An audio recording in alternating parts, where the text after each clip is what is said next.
தலைவருக்கும் நடக்காத கொடுமை எனக்கு நடந்திருக்குன்னு பிரஸ் மீட்ல கதறி சொல்லியிருக்காரு ராமதாஸ் அவர்கள். அது மட்டும் இல்லாம அன்புமணி மேல டிஜிபி வரைக்கும் புகார் போயிருக்கு.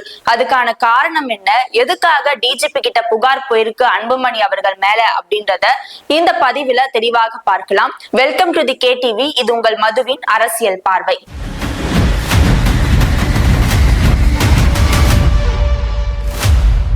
அன்புமணி அவர்கள் ஆகஸ்ட் 25ஆம் தேதியில இருந்து நவம்பர் 1ஆம் தேதி வரைக்கும் நடைப்பயணம் மேற்கொள்ள திட்டமிட்டிருக்காரு. அதுக்கு என்ன பேர் வச்சிருக்காங்க அப்படின்னா தமிழக மக்களுடைய உரிமை மீட்பு நடைப்பயணம் அப்படின்னு சொல்றாங்க.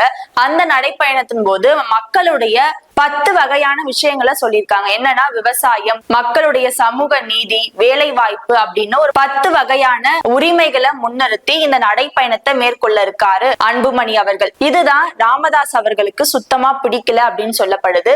அன்புமணி அவர்கள் இந்த நடைப்பயணத்தை மேற்கொள்ள கூடாது அப்படின்னு சொல்லிட்டு டிஜிபி கிட்ட ராமதாஸ் அவர்கள் தரப்புல புகார் கொடுக்கப்பட்டிருக்கு. அதுக்கான காரணமா அவர் என்ன சொல்றாரு அப்படின்னா, அன்புமணி நடைப்பயணம் மேற்கொண்டாரு அப்படின்னா சட்ட ஒழுங்கு பாதிக்கப்படும், சட்ட ஒழுங்கு பிரச்சனை வரும் அப்படின்னு சொல்லியிருக்காரு. சட்ட ஒழுங்கு பிரச்சனையை தவிர்க்கணும்னா அவர் நடைப்பயணத்தை மேற்கொள்ள கூடாது அப்படின்னு டிஜிபி கிட்ட புகார் கொடுத்திருக்காங்க. இதுக்குதான் அன்புமணி ஆதரவாளர்கள்லாம் என்ன சொல்றாங்க அப்படின்னா, இந்த நடைப்பயணத்தை மேற்கொள்ளணும், மக்களை போய் பார்க்கணும் அப்படின்னு ராமதாஸ் அவர்கள் தான் அன்புமணி அவர்களுக்கு சொல்லி கொடுத்தாங்க.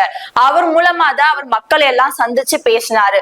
இது இப்ப நடக்கிற ஒரு புது விஷயம் கிடையாது. இது ஒவ்வொரு தேர்தல் அப்பையும் நடக்கிற ஒரு விஷயமா தான் பார்க்கப்படுது. அப்பெல்லாம் ராமதாஸ் அவர்கள் எதுவுமே சொல்லாம இப்ப புகார் கொடுக்கிறது எந்த விதத்துல நியாயம்? இது அன்புமணி அவர்களை மிரட்டுற விதமா இருக்கு அப்படின்னு அன்புமணி அவர்களுடைய ஆதரவாளர்கள் எல்லாம் கொந்தளிச்சு போய் பேசுறாங்க. இந்த புகார் விஷயம் ஒரு பக்கம் இருக்க, இன்றைக்கு வியாழக்கிழமை அப்படின்றதுனால கரெக்டா பிரஸ் மீட் கொடுத்திருக்காரு ராமதாஸ் அவர்கள். அந்த பிரஸ் மீட்ல என்ன சொல்லியிருக்காரு அப்படின்னா, தமிழ்நாட்டுல எந்த ஒரு தலைவருக்கும் நடக்காத ஒரு கொடுமை எனக்கு நடந்திருக்கு. ஏன்னா நம்ம உட்கார்ந்து இருக்க இந்த இடத்திலேயே ஒட்டி கேட்கிற மிஷின் எல்லாம் வச்சிருந்தாங்க.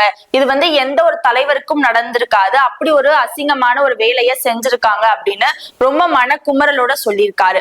அந்த ஒட்டு கேட்கிற மிஷினை நாங்க கண்டுபிடிச்சிட்டோம். இதை போலீசாரும் விசாரிச்சுட்டு வராங்க, சைபர் கிரைம் சேர்ந்தவங்களும் விசாரிக்கிறாங்க.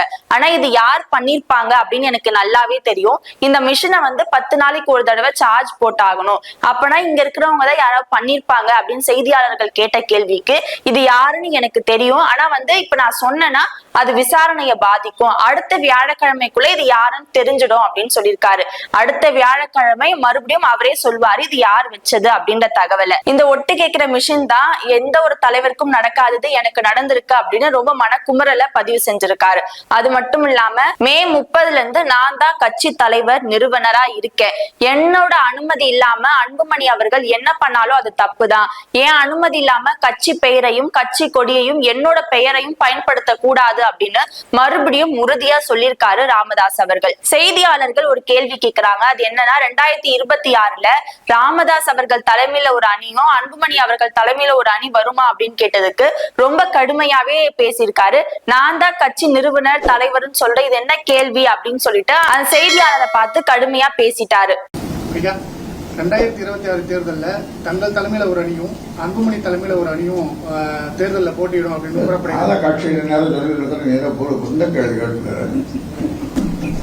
கட்சியை நான் தான் தலைவர், நாம நிறுவனம், நாம எந்த கடையிலும் கேட்காது. இன்னொரு முக்கியமான அறிவிப்பையும் கொடுத்திருக்காரு. அது என்னன்னா, பாமகவுடைய தலைமை அலுவலகம் சென்னையில இருந்து தைலாபுரத்துக்கு மாறுது அப்படின்னு சொல்லியிருக்காரு. தைலாபுரத்துல மட்டும்தான் தலைமை அலுவலகம் இருக்க போகுது. அங்க தொண்டர்களும் தலைவர்களும் பாருங்க, இது எல்லாரும் தெரிஞ்சுக்க கூட ஒரு விஷயம்ன்றதுனாலதான் இப்ப சொல்றேன் அப்படின்னு சொல்லியிருந்தாரு ராமதாஸ் அவர்கள். அதே மாதிரி வேற எங்கேயாவது பாமக தலைமை அலுவலகம் செயல்பட்டா அது சட்டத்துக்கு புறம்பானது, அது சட்ட ரீதியான பிரச்சனைகளை எதிர்கொள்ள வேண்டி இருக்கும்னு அன்புமணி அவர்களை எச்சரிக்கிற விதமாகவே ராமதாஸ் அவர்கள் சொல்லியிருக்காரு. ஏன்னா அன்புமணி அவர்களுடைய அலுவலகம் பனையூர்ல இருக்கு, அவரு அங்க இருந்து கட்சி வேலைகளை பார்த்துட்டு இருக்காரு.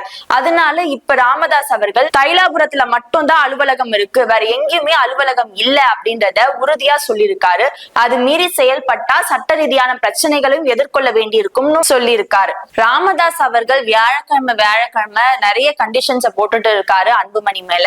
ஆனா என்னதான் கண்டிஷன்ஸ் போட்டாலும் அன்புமணி அவர்கள் தன்னோட பணி, தன்னோட கட்சி அப்படின்னு சொல்லிட்டு அவர் ஒரு பக்கம் எல்லா வேலைகளும் பார்த்துட்டு இருக்காரு.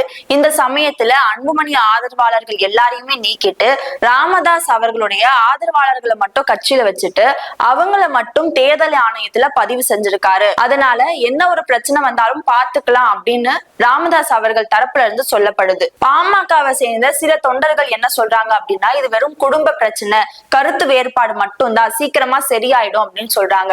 என்னதான் குடும்ப பிரச்சனையா இருந்தா அது இவ்வளவு தூரம் பெருசாக்குற வரைக்கும் விட தேவையில்லை. இது ஒரு கட்சியை சார்ந்து பாதிக்கும்னு அன்புமணி அவர்களும் ராமதாஸ் அவர்களும் ஏன் ஒரு நிமிஷம் கூட சிந்திக்காம இருக்காங்க அப்படின்றத அரசியல் வட்டாரங்கள் முன்வைக்கிற ஒரு கேள்வியா பார்க்கப்படுது. அப்ப அன்புமணி அவர்கள் எந்த தைரியத்துல கூட்டணி பத்தி கேட்கலாம் அப்படின்னு எதிர்கட்சியை சேர்ந்தவங்களும் கேள்வி எழுப்பிட்டு வராங்க. அதனால கூடிய விரைவில் அவங்க கட்சிக்குள்ள நடக்கிற பிரச்சனையெல்லாம் தீர்த்தா மட்டும்தான் அது தேர்தல்ல பாதிக்காம இருக்கும். இதே பிரச்சனை தொடர்ந்து நடந்துட்டே வந்தா கண்டிப்பா அது தேர்தல்ல அவங்களுக்கு மிகப்பெரிய ஒரு பிரச்சனையை கொடுக்கும் அப்படின்னு சொல்லப்படுது. இது போன்ற மேலும் சுவாரஸ்யமான தகவல்களோடு சந்திக்கின்றேன். நன்றி.